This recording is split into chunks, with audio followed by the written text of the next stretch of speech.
Good Thursday morning, looking over downtown Vancouver. This is Breakfast Television. Hope you had a good sleep. We will check in with Russ for your forecast for the day ahead and Thor Diakau with your commute as well.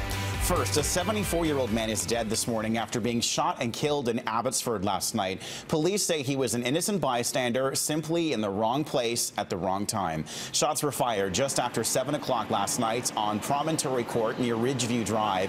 When officers arrived, they found a vehicle with bullet holes on a driveway and a senior who was struck by a stray bullet on a nearby property. He died at the scene. Police say the man had no negative background whatsoever. No arrests have been made. The Integrated Homicide Investigation Team has taken over the case, and officers will be reviewing surveillance video from nearby homes. Our investigation is in the earliest stages, but it looks pretty abundantly clear that this man was merely standing near a fence at the time a targeted shooting took place in the adjacent driveway. Well, there's a Vancouver connection to a disturbing photo that's been seen all over the world. The picture shows a young boy who drowned off the coast of Turkey while trying to flee Syria with his family. Well, it turns out a Vancouver area relative was trying to sponsor the boy and his family to come to Canada, but that sponsorship request was never approved. Hundreds of thousands of migrants are attempting to enter Europe from conflicts in Libya and Syria. Many flooded into a train station in Budapest this morning. Police have been blocking their entry into the station for the last 2 days, as many are trying to travel westbound to wealthier countries in Europe. This is now considered to be the largest ever influx of migrants into the European Union. In Hungary alone, this year, 160,000 have arrived, nearly 90,000 of them since July.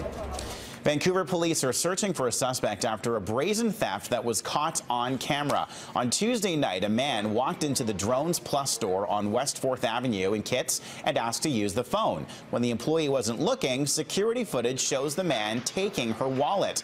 The woman's Ethiopian passport was inside. If anybody's seen this guy, if anybody's heard of him, if you recognize him, I really urge you to just call VPD and report it. And if in any News Central, I don't care about anything in the wallet, I just care about my passport. It's really important to me, and I've come here and I work hard for my money, I get the job done, and I've just tried to help this person out, and to have myself screwed over with that is just not okay. Transit police are looking to reunite an urn with its owners. It's tightly sealed and is nearly 18 centimeters tall. The urn was found the morning of Monday, August 17th, on the east side of the Nanaimo SkyTrain station. Hundreds of thousands of people in Metro Vancouver were caught off guard during the recent windstorm and power outages that left most of the region in the dark. But how would we fare in the event of a major earthquake? A worst-case scenario document recently created by the BC Emergency Management Branch suggests even a shallow 7.3 magnitude quake under Vancouver could kill up to 10,000 people. More than 100,000 others could also end up being injured. The province is now urging you to come up with an emergency plan that details an evacuation route and an emergency kit to sustain you and your family for up to a minimum of 72 hours. Having water for 3 days means having a flashlight. It means making sure that you have a plan in place to be able to contact your friends and relatives, your family, if you should be separated. The Surrey Food Bank is appealing for donations after losing power for 5 days from Saturday's windstorm. $3,000 worth of milk and eggs had to be thrown out, plus 10,000 pounds of perishable food. The loss has put a huge strain on people who rely on the food bank. Any donations are appreciated, but perishable foods shouldn't be dropped off until at least tomorrow afternoon, once the fridges have had a chance to get fully up and running. If you're looking for free firewood or wood chips, there's lots available thanks to that windstorm. The City of Vancouver says residents can help themselves to wood chips piled up at Sunset Arena near Main Street and East 49th Avenue. The storm took out more than 500 trees in Vancouver alone. Residents can take wood left on boulevards, but they can't use chainsaws. In Burnaby, more than 150 trees came down. The city has asked people to pile up debris on their boulevards for removal at a later date.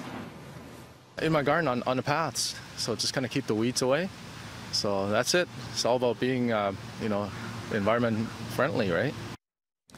Well, is gas wildly overpriced compared to the low price of crude oil? One UBC professor has developed a model to assess the current retail prices at the pump. Werner Antweiler with the Sauder School of Business has put together a model to assess whether the cost of fuel is overpriced or unexpectedly cheap. This is done by predicting the retail figures in Vancouver based on its statistical relationship with the 2-week average price of crude oil.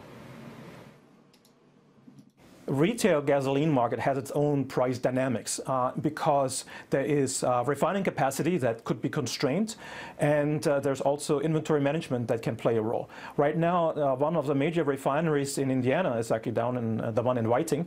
The capacity there is 450,000 barrels per day, and that's a very significant amount of refining capacity that's not available.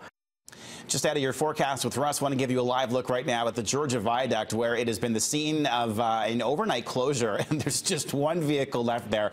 This is, of course, all because of the X-Files. They were shooting a pivotal scene overnight. This is what it looked like just a short time ago. You can see a lot different, of course, with flashing lights and lots of people there. Up to 200 people on set for this scene for the production.